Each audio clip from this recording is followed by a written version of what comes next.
The 10 worst typhoons to ever hit the Philippines. Despite the frequency of typhoons passing through the Philippine area of responsibility, the effects they have on infrastructure, agriculture, and loss of life can often be impossible to get used to. Here is the list of some of the worst typhoons to ever hit the country. Typhoon Haiphong. The most devastating typhoon to ever hit Philippine shores happened even before the country gained its independence from Spain. Typhoon Haiphong developed over the Pacific Ocean in late September 1881, and though its exact category and strength are unknown, the impact it had on the Philippines and Vietnam was devastating. Around 20,000 people died in the Philippines alone. Haiphong went on to hit the port town of Haiphong in Vietnam, where it decimated the town almost completely. Eventually, this typhoon ended up claiming 300,000 lives, making it the world's third deadliest tropical cyclone ever. Typhoon Haiyan or Yolanda. No discussion of Philippine typhoons can go without mentioning the deadliest typhoon in modern history. Super Typhoon Yolanda had 10-minute sustained wind speeds of 230 km per hour and 1-minute sustained wind speeds of up to 315 km per hour, causing widespread destruction and storm surges. The provinces of Samar and Leyte reported the largest number of fatalities, with 5,877 alone taking place in eastern Visayas. Tropical Storm Thelma or Uring. Although not technically a typhoon, Tropical Storm Uring ranks third in the deadliest storms to ever hit the Philippines.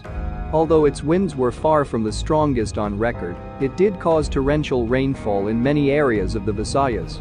Much of the region received around 150 mm or 6 inches of rainfall, but Leyte in particular had as heavy as 580.5 mm or 22.85 inches. This rainfall overwhelmed the Anilao-Malbasag watershed and rivers, causing widespread and devastating flooding. Typhoon Bafa or Pablo. Typhoon Pablo stands out for being the strongest recorded tropical cyclone to ever hit the island of Mindanao, which is often known for its lack of extreme weather events. It made landfall as a super typhoon, with wind speeds of up to 280 km per hour. Pablo caused disruption of electricity in 2 provinces and triggered landslides all over the island, forcing over 170,000 people to evacuate before traveling through Palawan and eventually dissipating on December 9. Angela Typhoon. Angela Typhoon also has the particular distinction of being the oldest, deadliest typhoon to hit the Philippines in recorded history. Though not much is known about Angela Typhoon besides the number of fatalities caused by its arrival, its impact was large enough on Philippine history to keep the dubious honor of being the 5th deadliest typhoon to ever hit our shores. Tropical Depression Winnie. While also not technically a typhoon, Tropical Depression Winnie had the disastrous power of one due to its rainfall intensity. The heavy rainfall caused by this tropical depression triggered massive floods and landslides around the Quezon and Aurora provinces, resulting in huge losses of life and ranking it one of the deadliest storms to ever hit the country. It eventually turned to a north-northwesterly track and was last located along the northwestern Luzon coast on November 30 before dissipating.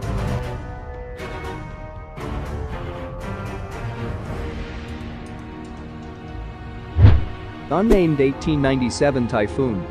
Although Typhoon Yolanda may be the freshest in recent memory, the provinces of Samar and Leyte are no strangers to deadly weather events.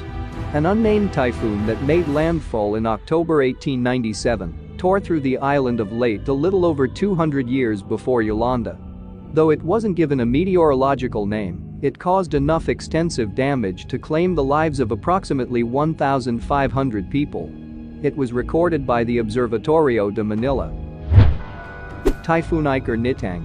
Typhoon Nitang came out of a disturbed weather area near Guam before intensifying into a typhoon on August 30. It had 10-minute sustained winds of 165 km per hour and 1-minute sustained winds of 230 km per hour, making it one of the strongest typhoons to hit the Philippines after the 1970 Pacific typhoon season. Nitang made landfall only 4 days after Tropical Storm Junhae hit the northern part of the Philippines and also arrived during one of the worst economic periods in the country's history. It was the worst typhoon to hit Surigao del Norte in 20 years. Typhoon Fengshan or Frank. Typhoon Frank is perhaps best known for its role in the tragedy of the passenger ship MV Princess of the Stars, which capsized near Sibayan Island during the peak of the storm. Rescue attempts by the Philippine Coast Guard were impossible due to the size of the waves, and around 870 people perished. The country was poorly prepared for the impact of Frank due to errors in forecasting, which predicted that Frank would track to the northwest away from the Philippines, when it instead tracked west and hit full force over Luzon. Typhoon Durian or Reming. Typhoon Reming at peak intensity had 10-minute sustained winds of 195 km per hour and 1-minute sustained wind speeds of 250 km per hour. Its impacts were only exacerbated by the activities of Mayon volcano, which at the time had minor eruptions. Despite earlier preparations by the government, the heavy rainfall caused by Reming reaching over 457 mm or 18 inches in Albay clashed with the flows from Mayon, causing mudflows and lahar across the province. The torrential rain also caused dikes to break, inundating many parts of the region, and strong winds uprooted trees and houses.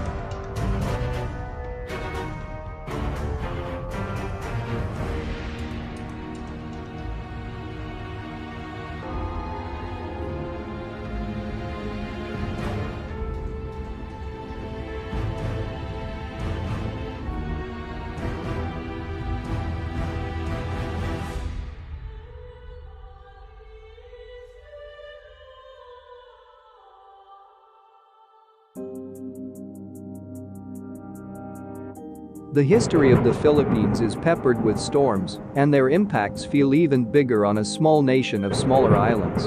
However, while any one of these typhoons could cripple a nation, Filipinos have always picked themselves back up again. Like the bamboo growing across the archipelago, they bend in the face of strong winds, but never break.